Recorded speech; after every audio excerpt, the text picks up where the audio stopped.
It's 4 o'clock on a Tuesday, and you know what that means, don't you? It's time for another exciting episode of Taxi's Quarantini Happy Hour. Woohoo, he says enthusiastically.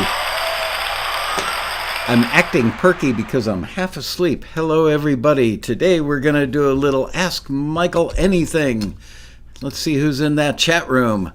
We've got Dan Weber, Jesse J, Peck, Bob Gunnerfelt, Martin Gravel, Paul House. Hey, Paul. Michael Lehman, Andre Stepanian, Heidi Owen, Dean Turner. You guys won't believe who stopped by the office today. I'll show you in a couple of minutes. I'm going to let the room fill up a little bit. Hello, Elliot. Man, oh man, I went back today and actually listened to all the songs that we played in yesterday's episode. Hello, James. How are you? Welcome to the big show. Pretty exciting, ain't it, so far? Today, I want questions. Hello, Marion. How are you? Still baking that bread and making that dinner? Hello, Michael. Questions about anything today. Frankly, I've been so busy with the road rally, I didn't have enough time to prepare a full-on thing, and the quarantinis weren't supposed to be, that well structured. The whole concept was basically a hang. More banjo, that's right. Man, I've got to say, I do like sound on sound. I was just thumbing through looking for other potential road rally sponsors. And I like this magazine, got to say. I wanted to ask you guys a question about a piece of gear and see if anybody has used it. I thought I dog-eared it. Oh, no, I did. I actually dog-eared this. I used to have the real version of that, the original Lexicon 224. I didn't love it at the time. There were three things that it did really well. There were a lot of other things that I thought it didn't do well. And of course, now everybody thinks it's vintage and you have to have one. I actually think I got mine for free. If I remember correctly, it's a guy who's no longer with us. He sadly departed. His name was Keith, and he was their sales guy, and all the manufacturers used to bring stuff to my studio and say, here you go, try it out, let us know what you think. And they were hoping, to either get an endorsement or that I would call my local sales guy and buy one. And they dropped off that Lexicon 224 and never came back to get it. And then I heard that Keith had sadly passed away, so there's probably no record of it. I went to lunch with him one time just by looking at the interior of his rental car. I'm guessing he wasn't the most organized person on the planet. So Keith, you were a lot of fun to hang out with, and I really appreciate that 224. And it's sad that you didn't live long enough to come back and reclaim it. I'm terrible. I'm going to hell in a handbasket.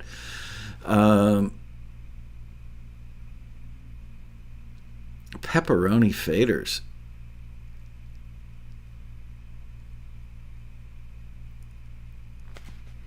I really need a 1/4-inch tape deck because I've got a 1/4-inch reel-to-reel of Neil Young that I found in a suitcase in my garage 20 years ago.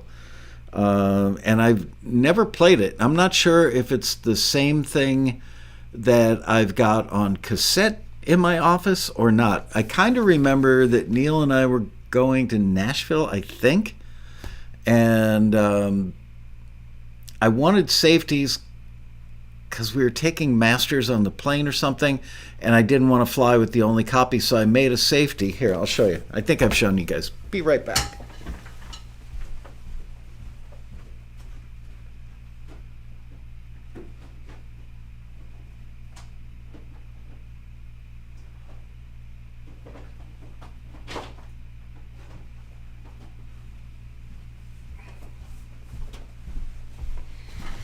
Yeah, so Deb and I were cleaning out the garage many years ago, and there was an old lime green Samsonite suitcase left over from 1975-ish maybe, that actually belonged to my first wife back in that period. And somehow I ended up with this suitcase, And I remember saying to Deb, that thing's so ugly, I'd be embarrassed to go into an airport with it. Plus, didn't have wheels on it. Can't have a suitcase without wheels. You have to actually carry the damn thing. So I opened it up and found this sitting in there. And I went, New York safety. New York safety, what is that? And then I looked at the spine. And it says, whoa, hard to get. It says Neil Young, safety, Roman numeral 2. So I'm guessing it was side 2 of Comes a Time, just rough mixes. I don't know, but the bottom line is, and it's from January 4th, 1978. And it's got no leader. Got no leader. It's got no tape holding it to the end of the reel, which we all know good engineers would use blue tape at the end of the reel to hold that on there. So it's got nothing, and I have been dying, literally, like, for 20 years wanting to play this and see what's on there. See if it's still good. Who knows? So if anybody lives in the Los Angeles area and you've got, and I don't have any idea, it says reel number 16, so I must have used a lot of quarter inch for something, and it says side 2 on it, but doesn't say if it's 15 ips or 30 ips or plus 6 or plus 3.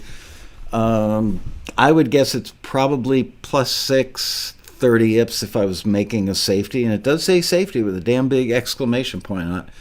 So if anybody's got a tape machine, hey JP, anybody's got a tape machine in the Los Angeles area that is a stereo quarter inch 2-track machine that runs 30 ips plus 6 levels, I need to come to your house.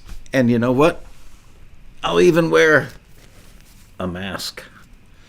Speaking of masks, what is a safety? A safety is a really good copy. And we didn't have digital back then, so it was a really good copy of analog reel-to-reel to analog reel-to-reel.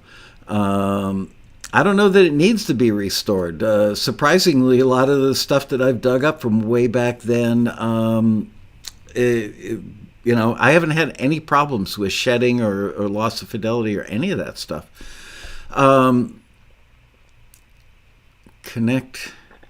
Contact Neil Young, great reason. He could care less.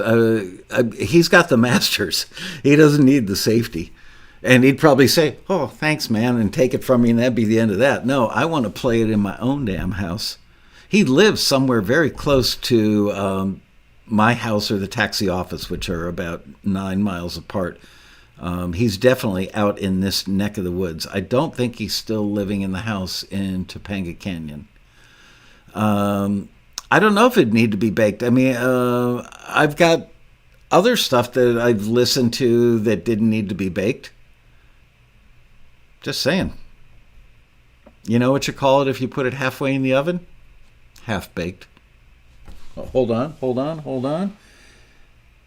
Where is it? Oh, here we go. You know what you call if you put half of it in the oven? Half-baked.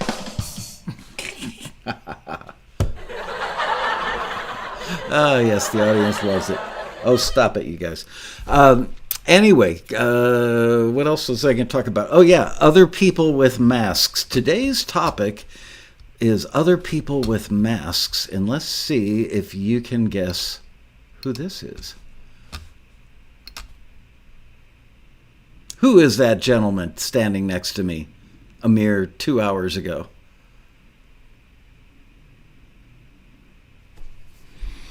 You are tired. You're right, JP. I'm cross-eyed tired. Let's see if anybody knows who that dude is. Yep, Andre's got it. It's Ewert. Ewert and his lovely new wife, Heather, are in Los Angeles. They're kind of touring around, and they called a few hours ago and said, hey, can we stop by the office? So my attorney, which one? I've got different ones for different purposes, sadly, very sadly. I despise attorneys. Literally think that they're awful people, most of them. I can think of a couple that I like. Anyway, Pedro Costa in the house, dude. So, Ewert stopped by, and of course, after he left, I thought, maybe I should have asked him to stick around for the show, but I don't know. With COVID and everybody wearing masks, couldn't have him. Hold on. Here I come. Look, there I am. I couldn't have him like sitting right here next to me, so whatever. But really nice guy. Heather seems like a lovely lady, very cheerful, in a good way. Very outgoing, cheerful, and sure-footed feeling. So I liked her, and I hope they're having a great rest of their day. Apparently, he was very excited to come here, and I was thrilled to meet him in person. He said we met at the road rally. I always feel guilty about this. People come up to me, go, yeah, we met at the road rally back in like 2012. Do you remember? I don't.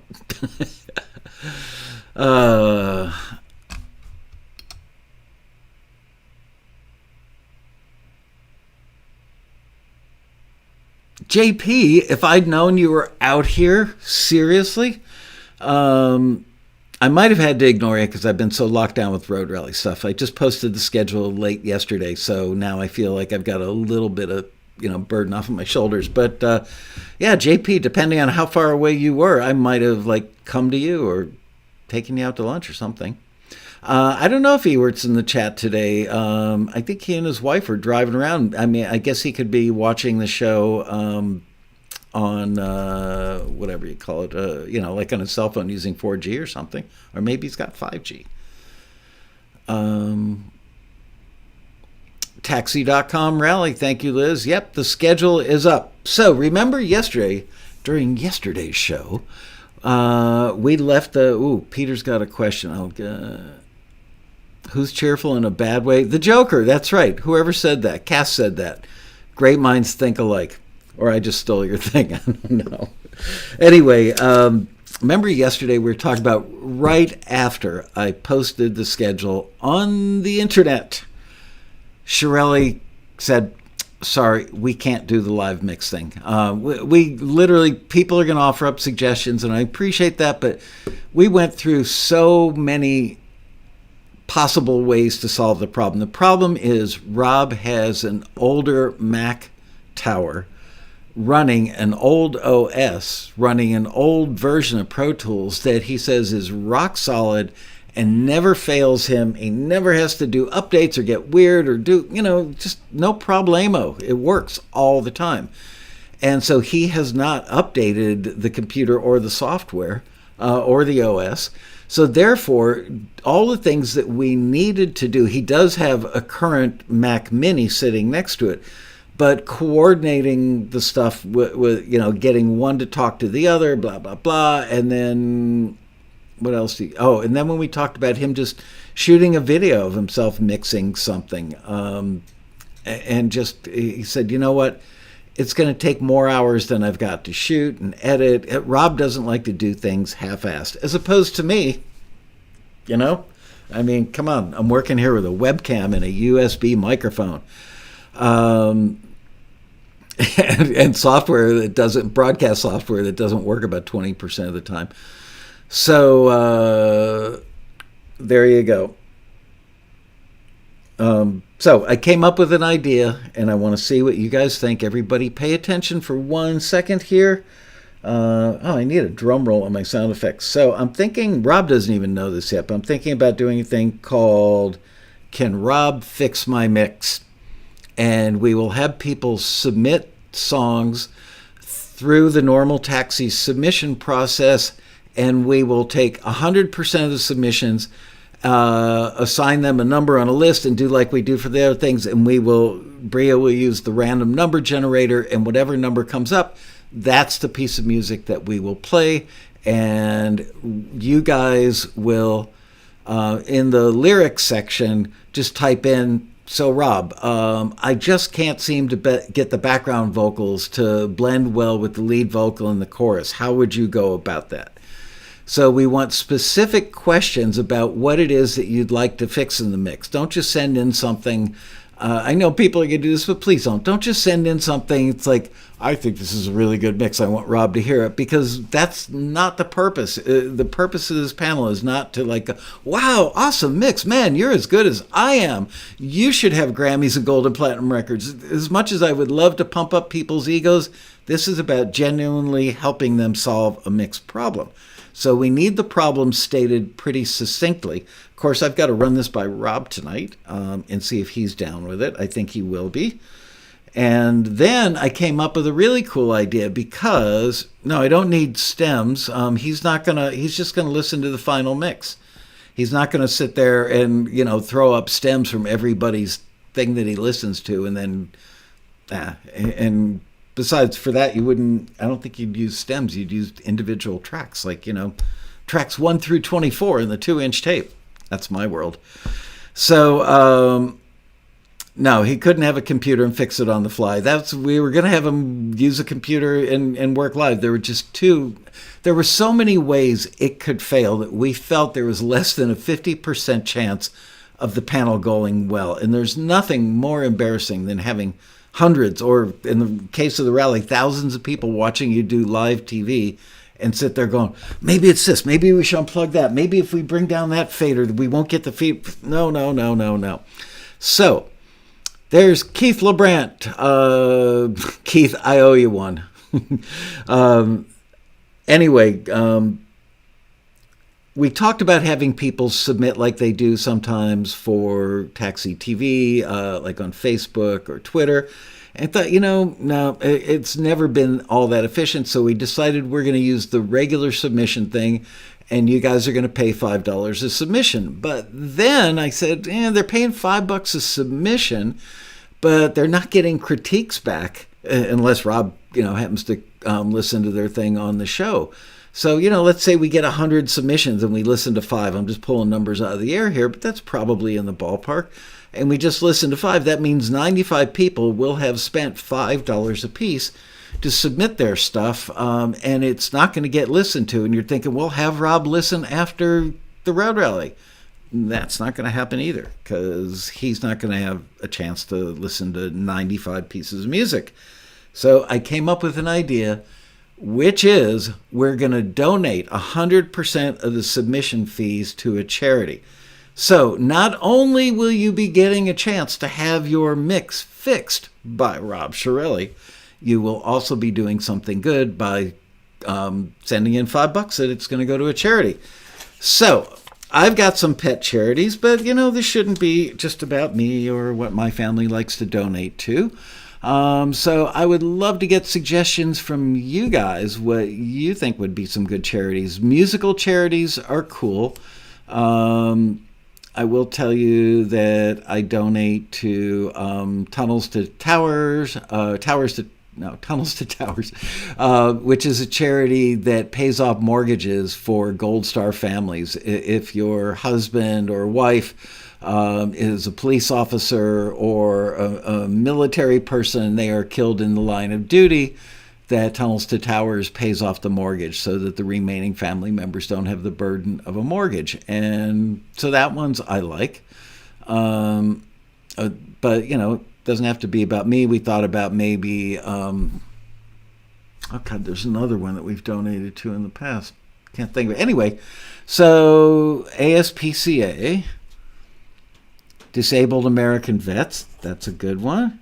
DAV, ASPCA.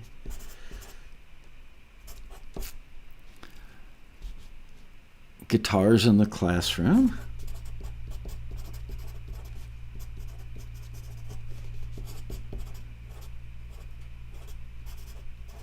Or we could use all the money for a Vegas trip to go see Jerry Lopez in his awesome band. Just kidding. Make-A-Wish, I already donate to them, but Make-A-Wish and what's the other one, the hospital that helps kids? The one Danny Thomas and Marlo Thomas. When my daughter Hannah was like 3 years old, she's sitting on the edge of our bed in the master bedroom. The TV was on and a commercial came on, and she said, St. Jude, and she said, Daddy, we have to help those children. So we set up the $20 a month thing all the way back. That was 22 years ago. So thank you, Hannah. And I'm very proud to donate to St. Jude's. I think that's just about as awesome as it gets. Okay. The Hopi Fund. St. Jude. I mean, I could just make a one-time donation. So let's say we get so it'd be like $500 donation if we get 100 submissions. Wow, several people like St. Jude. Habitat.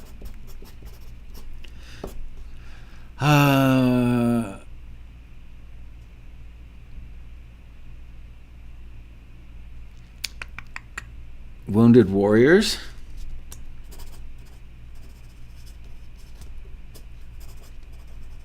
Another one I think is extremely worthwhile. Sick Kids. There's a charity called Sick Kids. Boy, Canadians name their charities in funny, funny ways. Yeah, Tunnels to Towers. I mean, if I were a police officer or a soldier and was killed, I would want to know from the grave that my family was taken care of. And I think that's great that they pay off the mortgages, because obviously that's the biggest expense a family would have. You would hate to see the family have to move into a really horrible neighborhood or substandard living conditions, because they lost a hero. Speaking of living conditions, here's a shocker just to show you guys how expensive housing is in Los Angeles right now. So there's a very nice gentleman I've been seeing in the parking lot here for probably 10, 15 years, and I found out that he is an IT person, does wiring, sets up servers, all that kind of stuff. We need a new one of those at Taxi. So I was here Saturday, and I saw the gentleman. He comes on weekends a lot to work on the business directly below us. And we've said hi to each other in the parking lot. So I said, hey, hi, how are you? His name's Rocky. Hey, Rocky, we need somebody to take over our IT. And he said, well, I'm getting ready to retire soon, but I've got a guy that I work with. So let me give you my card. You can call me and I'll connect you with this guy. And I said, great. So after Rocky split, I looked at his card, and the address, it's behind the magic screen there. And it was in a very ritzy area about 15 miles from here. And I thought, wow, he must make really good money being an IT guy if he can afford to live there. So I Googled the address because I was nosy and wanted to see how much that dude's house cost. Turns out, get ready for this, everybody pay close attention so you can learn a lot about the cost of real estate in Los Angeles. He lives in an 1,800 square foot mobile home, and the value on Zillow was $645,000. So that's what a mobile home in a nice area costs in Los Angeles.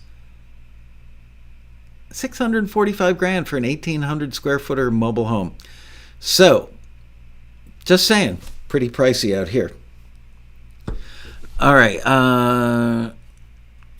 Yep, wowzers is correct.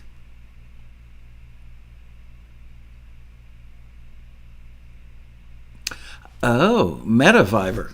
I've heard of that one. And we've actually got an extremely close friend who has metastatic breast cancer, stage 4. And you would never know it. And she's got the best attitude of anybody I've ever met in any circumstance. How much is the tornado insurance, right? I don't think I've lived in LA now for 33 years. I don't think there's been a tornado since I've lived here.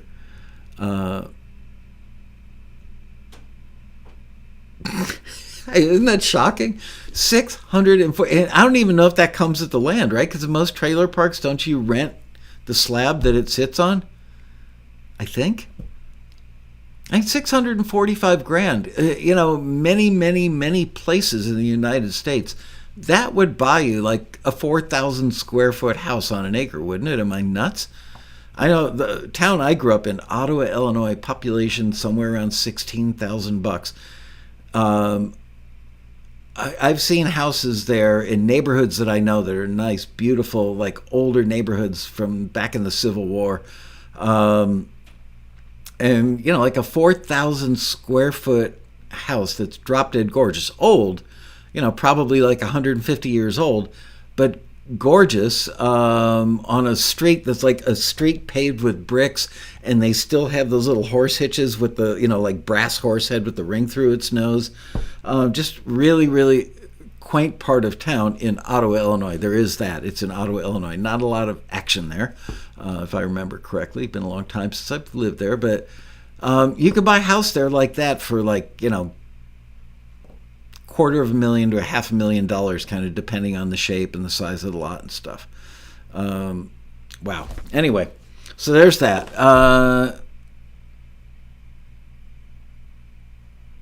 Wow. Interesting. Huntington Beach, a waterspout that went to a tornado when it hit land. I've never seen one out here. All right, so one other picture I wanted to show you, and this goes back to 1 week ago today. There we go. When we had Chris Boshausen. I cannot pronounce the guy's name.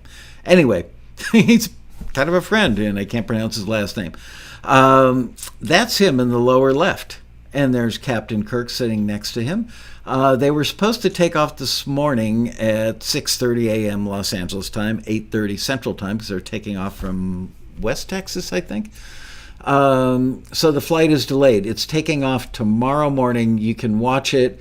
I would advise go to YouTube and just search for Blue Origin. Or you could go to blueorigin.com. It will be broadcast live. I am so proud of Chris and so happy for him. I just texted him a little while ago and wanted to know if William Shatner's behaving himself. Oh, man. Anyway, I just think that's so cool that he's getting to do that. The other lady whose name I've forgotten, I think she works at Blue Origin, and she used to work at NASA, and the other gentleman I do not know. So I'm sorry, anonymous people, that I didn't take the time to write down your names. Oh, here, maybe I've still got that page up. Or maybe I don't. I do not. Oh, well. Anyway, Godspeed to all four of you. Hope you have a safe flight and an incredible experience. And once Chris is back on the ground and has a minute to return my text, I'm going to see if possibly he could join us for next Monday's show, this coming Monday of next week, to get a little recap and hear how it was. Yeah, Shatner is 90. Anyway, I just think that's awesome that Chris is doing that. And here I come again. Wow. It's like magic, I tell you. All right, so any questions? I'm like dead tired. I get really chatty when I'm tired.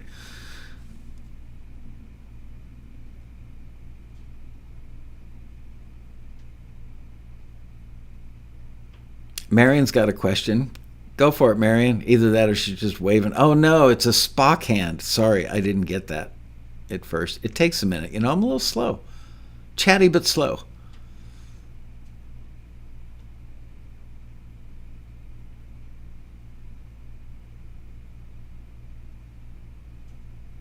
I have a question. Disco is not sponsoring this year. You know what? I don't believe our sponsor guy even hit them up. He comes from the world of like gear manufacturers, but I'll suggest that to him. I really like the people at Disco. How excited am I for the road rally? I say this every year. Please don't take it the wrong way. I'm excited for the minute it's over. It's a lot of pressure, a lot of work. I think I've had one Sunday off since August 9th.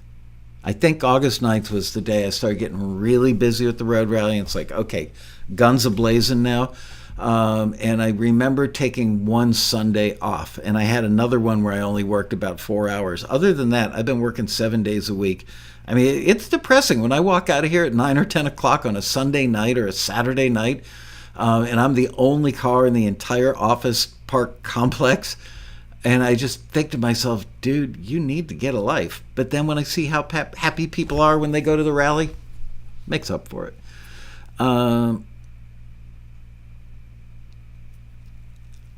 John just signed up for Disco free for 30 days. Yeah, we've been using it for like 4 or 5 years now. We love it. Did I sort out the new membership fee yet? I have not, Paul. It's going to happen, though. It is going up, but it will include dispatch. We're going to keep dispatch and just roll it into regular taxi, although we may still designate those listings as dispatches.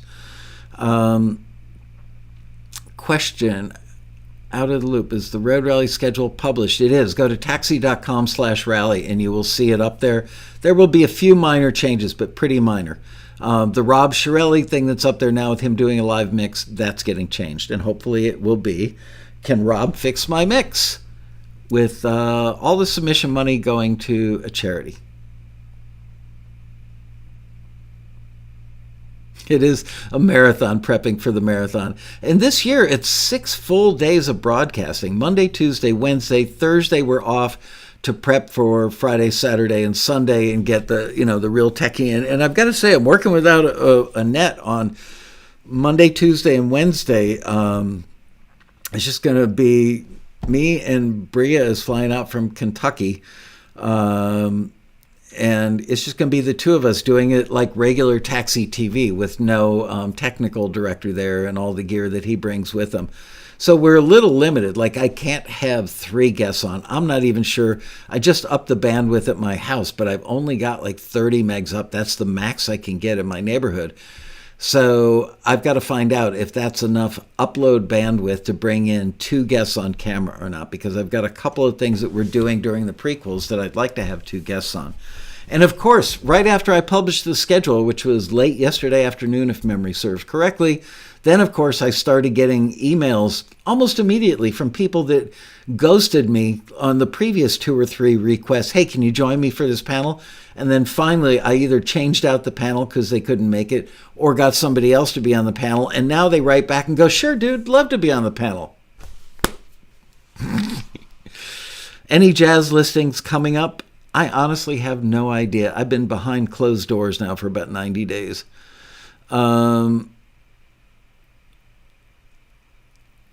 What's more taxing on me, virtual or in-person rally? The prep work is about the same on me. I kind of do the same.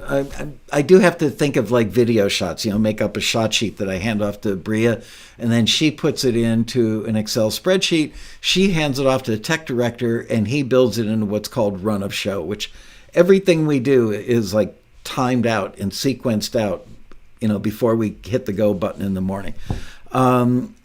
So that's different than what I do for the regular rally. But some things that are similar are coming up with the ideas for panels. Thinking about, it's tough because half the audience is brand new. It's like I'm doing basically a publishing 101 thing with Bobby Borg and Michael Ames this year. Some of you guys don't need that. Other people really need it. So it's not like, it's really hard to come up with what to do that won't insult the older, more experienced and knowledgeable members. At the same time, is like great new information for the people who are, the new kids on the block. So finding a balance for that. Trying to cover topics that I know you guys like. You guys were extremely helpful this year. I would say the vast majority of the panels or interviews or sessions were inspired by the conversations we had and the notes. I'm looking at my spiral bound as we speak. No,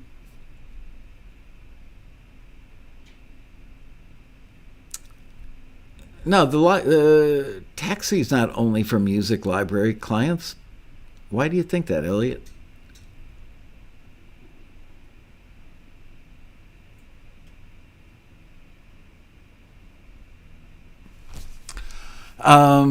So it's the same as far as coming up with the ideas, then finding the right panelists, that's the hardest part. You reach out to these people and they say, oh, 90 days, I don't know what I'm going to be doing 90 days from now. Hit me up a week before the panel.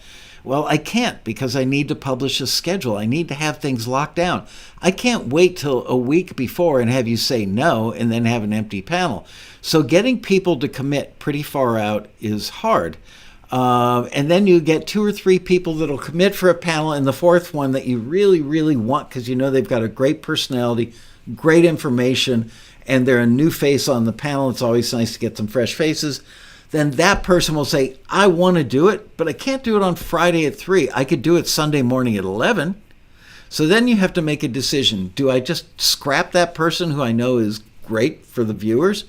Or do I reach out to the other 3 people who are already booked and confirmed for Friday and ask them if they can move to Sunday?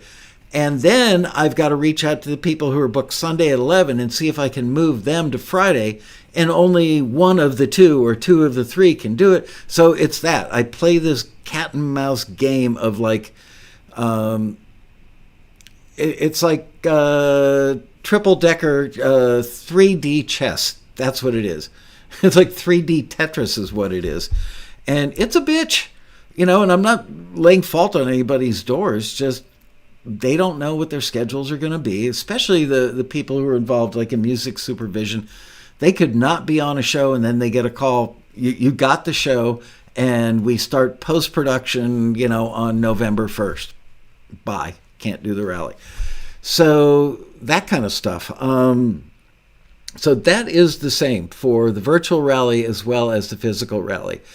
The staff literally does very little for the virtual road rally. They make phone calls to taxi members because so many taxi members still don't even know what the road rally is. It's mind-blowing to me. Like 50% of our members don't even know there is a road rally. How could they not know that? So the staff does do those phone calls, but at the physical road rally, those people work from 7 in the morning until 11 or midnight every day, manning the workstations at registration, getting the classrooms set up, helping people find stuff, helping panelists get to the right place at the right time, wrangling all the mentors at the mentor lunches, wrangling the mentors, which is hard, man. It's like herding cats in a room with a wild dog in it. It's just, somebody's supposed to, like a mentor is supposed to go from one-to-one mentoring up to the mentor lunch. And of course, they get stopped by a bunch of people on the way, which slows them down, but everybody else is up there and we need to get going. But we've got 3 empty tables because somebody stopped in the restroom and then they got stopped by a well-meaning member and then they got stopped by an old friend who happens to be at the road rally and they show up 10 minutes late. So now we've got 2 tables with a bunch of people that are supposed to have a mentor at every table, and we've got tables with no mentors because they stopped to pee. So that's the kind of stuff that the staff deals with, and also loading and unloading the truck, which I do very little of. I've had a bad back my entire adult life, so yeah, I can carry things made out of styrofoam. And let's see. And volunteers like John Pearson and Bria's dad, Neil McTavish, a couple other people, drawing a blank because I had about 4 hours of sleep last night, but they help get the ballroom set up, the pipe and drape, which is hard. It's hard to get it right, and get the banner hung up and get the sponsor banners hung up on all the pipe and drape. It takes a village to put together a physical road rally, whereas this road rally is literally probably 98% Bria and me. So there you go. Enough about that.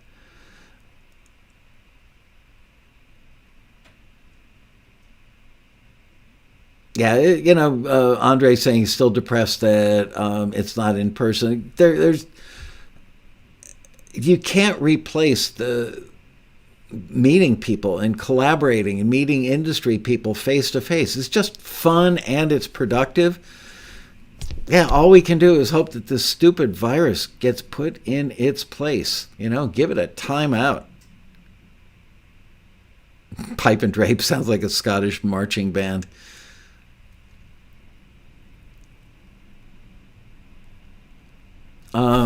Did I miss any questions while I was yammering on and on? about how hard my world is. Wah, wah, wah, wah, wah. Paul Croteau answering a question. Forward means Taxi sends your music to the client. It's up to the client then to contact you if they like your track. If they do, they sign the track. Placements come later. Paul, there may be a job here for you.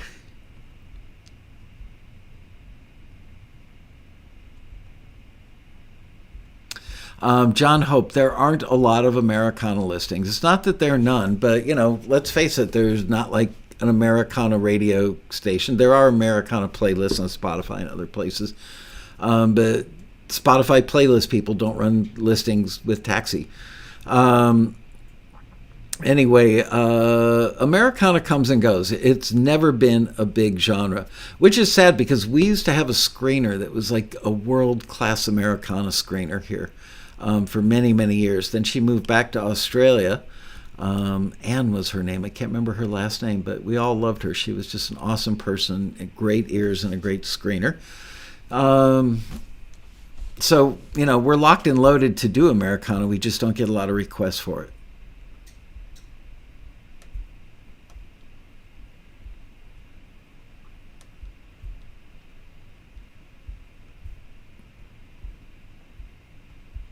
Yeah, whoever told you that, Elliot, that we just do film and TV, they could not be more wrong. We have been doing, labels looking for artists to sign, labels looking for songs for artists on their label, publishers looking for writers whose material they would pitch to major label artists, all of that stuff.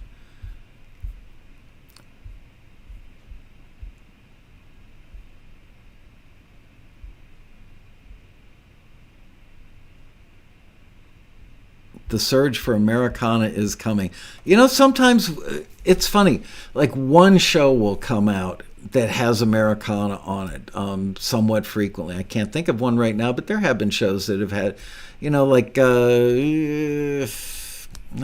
that biker show. Anyway, so one show gets it, and all of a sudden all the libraries are like pitching in that show because they rarely get a chance to pitch their Americana stuff. And once that activity starts to happen, then other libraries will start hitting us up for that genre and go, oh, can you get us some Americana? There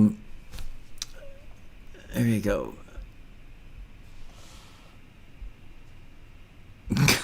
The workers at the Westin LAX told me the Taxi Road Rally is the highlight for them. Their wallets must certainly miss us. Yeah. Sons of Anarchy, thank you. Yeah, they had Americana on there every now and then.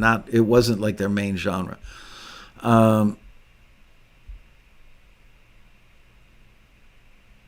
there you go. 33 of Cass's placements last quarter were, in fact, Americana. See, it's not dead. It's just not like a big genre like pop would be, or EDM might be, or hip-hop.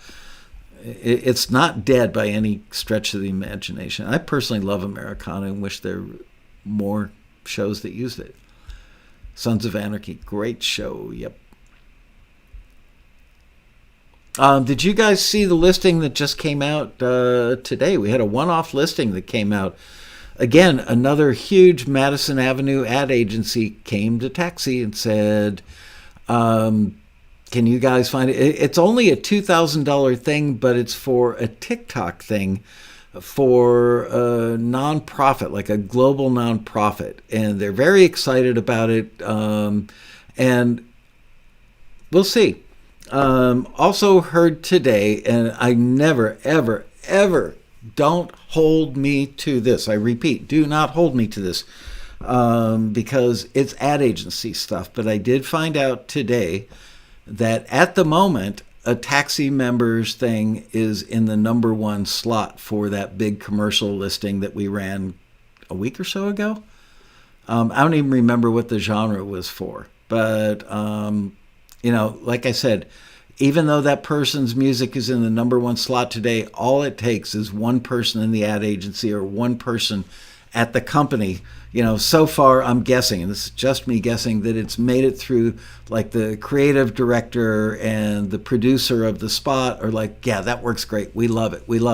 And the music supervisor on it, they all love it, but they still have to get it by the top brass. So we'll see. But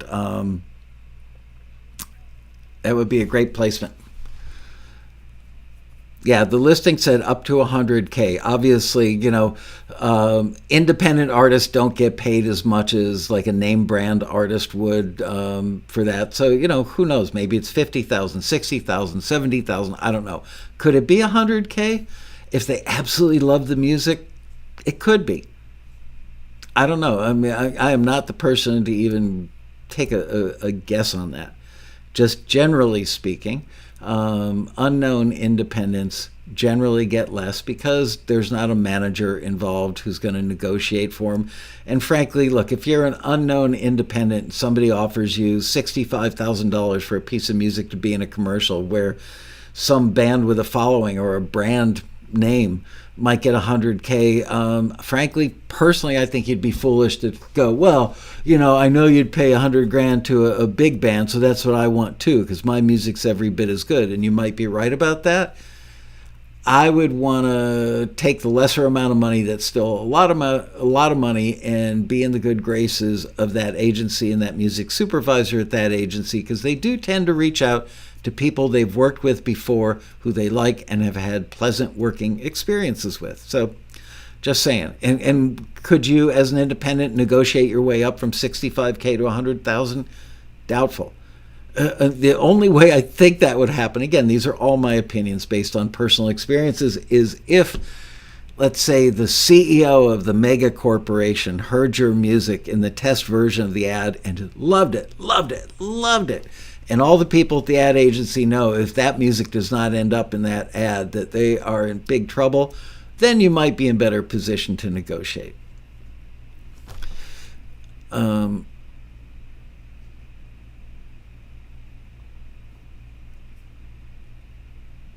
right, looking for other questions. We still have 13 glorious minutes left. Here's a question from Heidi Owen. Hi, Heidi. How are you? If you have a forward and you want to post it to the forum, can you upload it as an MP3? Yes. You can actually, what you would do would be you would put in a link that would take them to the MP3. Could take them to your taxi profile to hear it.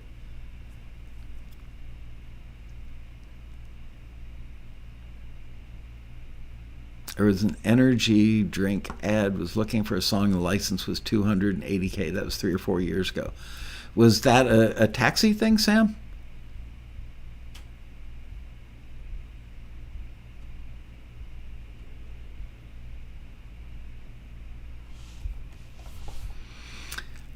Anyway, I would sure love it.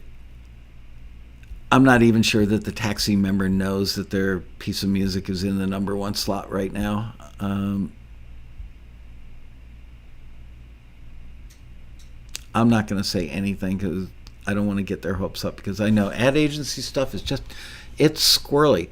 Until I always tell people, until you see the ad on your TV set, don't think it's happening. I've literally, stuff that's made it into the final edit of the final commercial, and then something went to hell in a handbasket 24 hours before it was supposed to air and the music got changed out.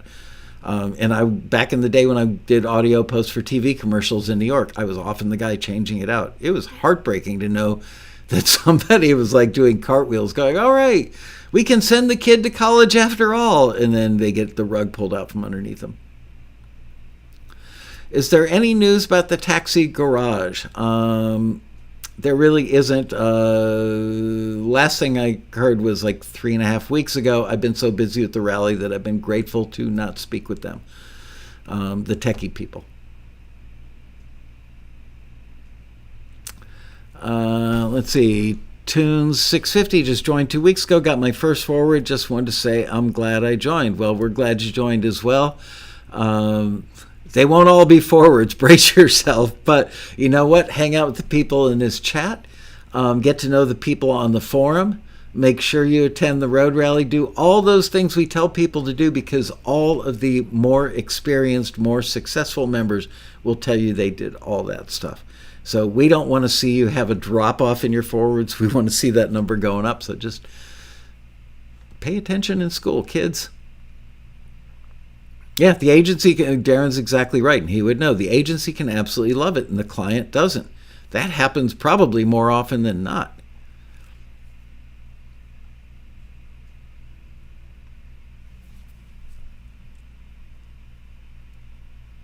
Yeah, all it takes is one person. I've seen this happen too, where one person plants a seed of doubt. I remember a situation where an agency was going to use the 1910 Fruit Gum Company version of Simon Says um, in a spot. I want to say it was for a candy commercial, like Skittles or something like that. And I think that it was like, the VP of advertising at the Skittles company or whoever the product, whatever the product was. And some family member, the dad came home and played the commercial like 3 days before it was supposed to air, played it for the family. Ain't this cool? And one of the kids went, no, that song sucks, Dad. And the song got yanked.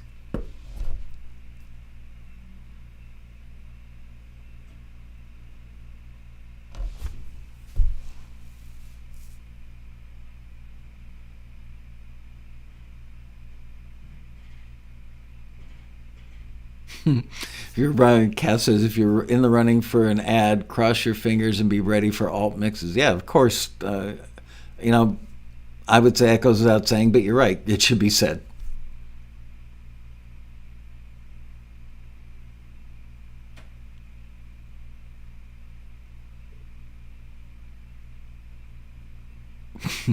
Darren, who's in advertising, says, yes, the family of the client can sometimes be the real client. Yep, so true. Or even worse, the the niece or the girlfriend. Let's call it what it is. The girlfriend. You get some fat cat New York ad agency guy. It's got himself a young lady on the side, and she has to weigh in and has a lot of power over him. So she makes the ultimate decision on whose music ends up in the commercial. I always used to love it. Ad agencies and clients would use big talent, like big actors, as the voiceovers in their commercials, even if they weren't on camera, just as the voiceover. Why? So that they could go out to dinner and wine and dine them and get pictures of them out to dinner with William Shatner. There's an example. And get pictures, and then you go in their office, the ad agency, in their house, and they've got pictures of them hanging out at dinner with Bill Shatner because they're best buddies. Well, they just paid Bill Shatner $1.7 million to be the voiceover in their commercial. But am I making fun of them? No. I actually I loved the 5.5 years that I mixed TV commercials. I got to say, I don't think I ever had a bad day at work. I love doing it.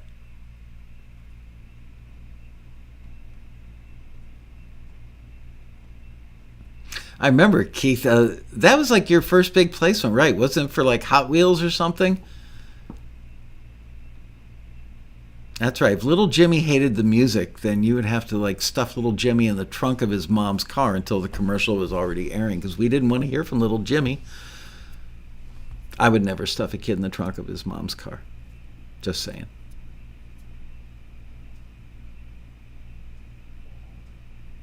Wow, George Lucas's wife picked the editor for the first Star Wars movie. Saw the film Carrie and told George to find that editor. Could you imagine that? Bossing around George Lucas?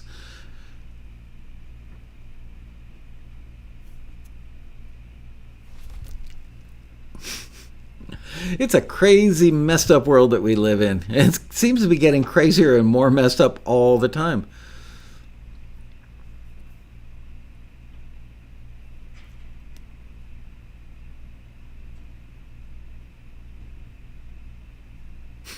Marion was a toddler. She used to run from the back of the house to watch the TV commercials. Wow, you grew up with a TV set?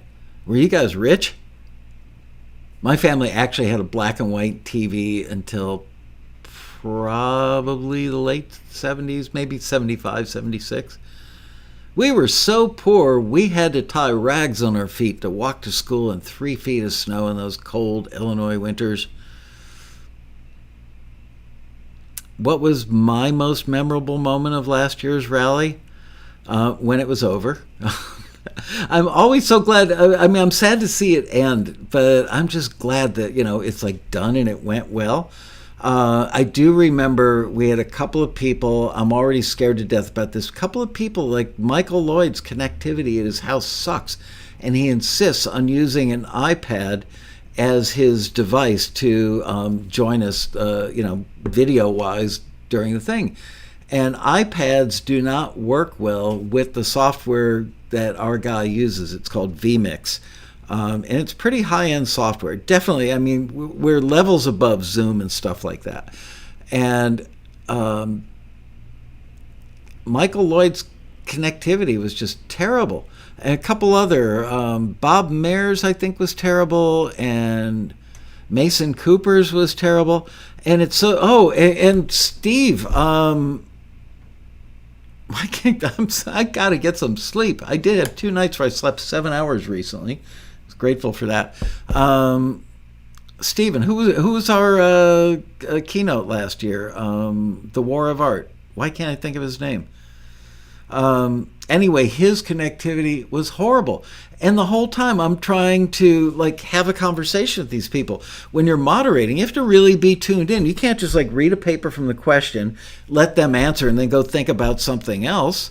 Now, not Steve Baird, Steve Pressfield. Stephen Pressfield. So you can't just not pay attention to every single word that comes out of their mouth, because they might say something that leads you down a better path than the next question you've got on paper. So you really have to be present and very much in the moment.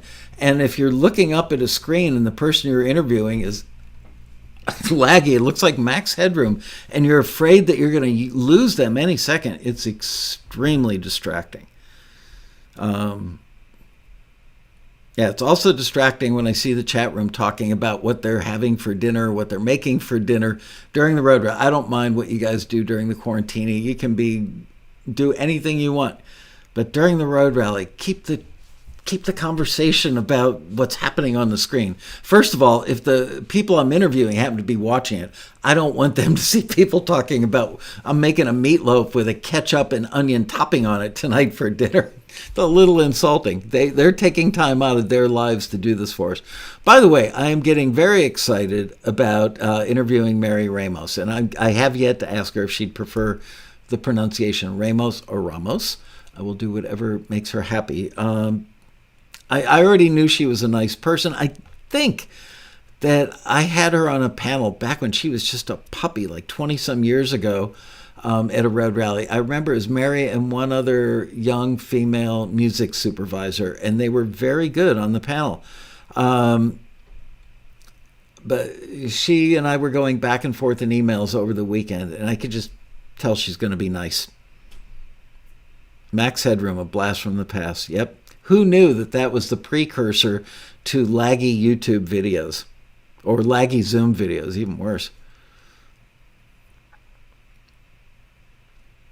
Maybe supply the same headset to all the guests. It's not a headset, it's a computer, and it's the bandwidth at their house. I need to have, for every guest, I need to have 6 megabytes up. It's all about the upload speed, how fast you can cram those little packets of information into the ether. So I prefer that my guests don't use Wi-Fi. They should be jacked into Ethernet. On their end, yes, they should each have at least 5, if not 6 megs up. And thankfully now, a lot of people have fiber, and it's screaming fast speeds. But I can't get fiber yet in my neighborhood, so I'm on 30 megabytes. I've got 100 down, which is pretty good. It's not great, but it's not bad. And 30 up. Last year we did the rally with 12 megabytes up. But we had some people that were just so laggy, and you could tell they were just going to go and be, a black screen with a red question mark any second. Wow, you don't even have 3 megs download, Marion? My goodness, that's almost like you're living in the land of dial-up.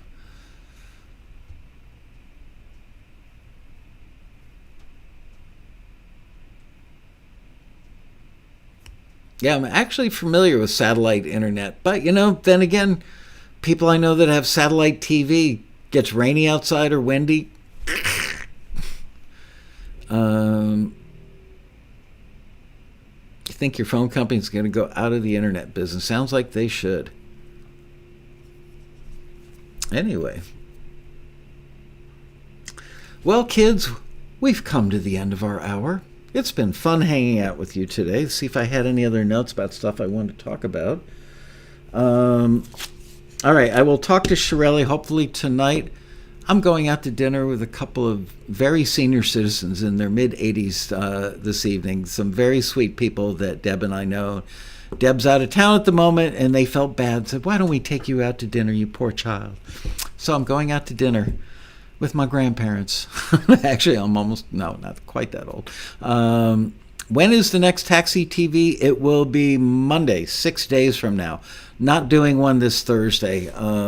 I'm still, very much in the throes of Road Rally prep. Anyway, hopefully maybe I can get Chris to come back on the show Monday and tell us what it was like to be in outer space. That would be pretty cool. If not, I'm sure we can come up with something awesome to do. I'm trying not to have any of my Road Rally guests on Taxi TV prior to the Road Rally, although it's been kind of a tradition that I've had Robin Frederick on before the Road Rally every year. She's kind of like my good luck charm in that way, so maybe I'll get her on. Where were my notes? I talked to you about that. Oh, one last thing. I'm going to go a couple minutes long. I want to tell you about something. Last night, I stopped working about 9 o'clock, and I said, you know what? I'm at the end of a thing. I'm going to take the rest of the night off. Got the schedule posted today. I'm taking between 9 and midnight off tonight. Woohoo! So I sat down on the couch, turned on HBO, Showtime, whatever, and Django. The Quentin Tarantino Django was on. What a great movie.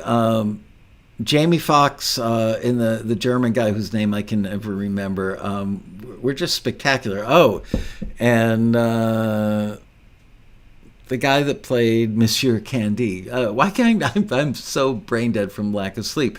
Anyway, tremendous acting in that movie. Pretty brutal. The slave getting eaten by the dogs while he was alive. I mean, they didn't get really graphic about it, but still, not cool.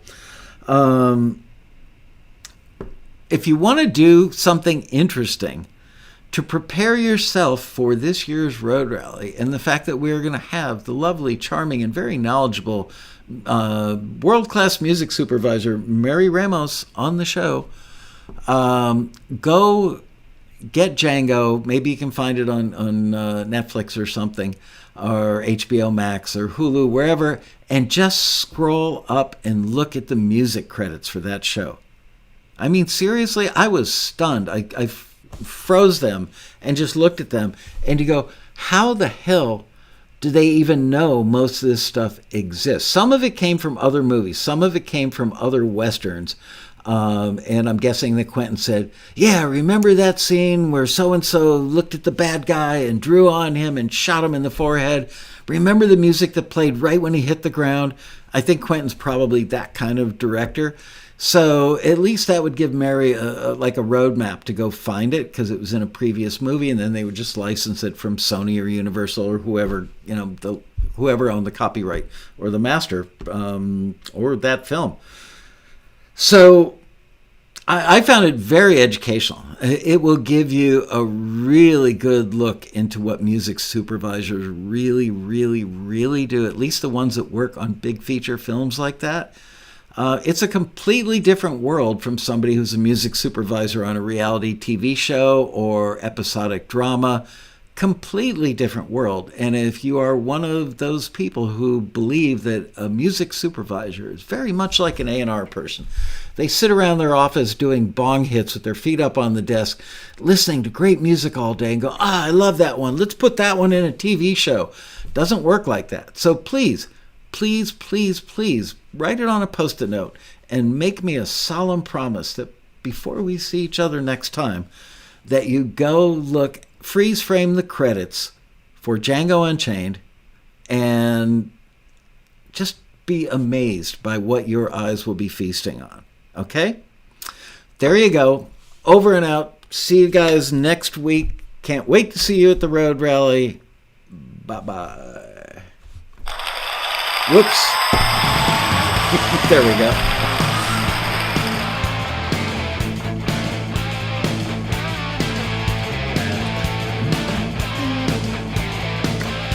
Oh yeah, give us a thumbs up, and if you're not a subscriber, hit that red button. I always forget to say that. I'm so unprofessional. Keith LeBrant, ladies and gentlemen, jamming right there.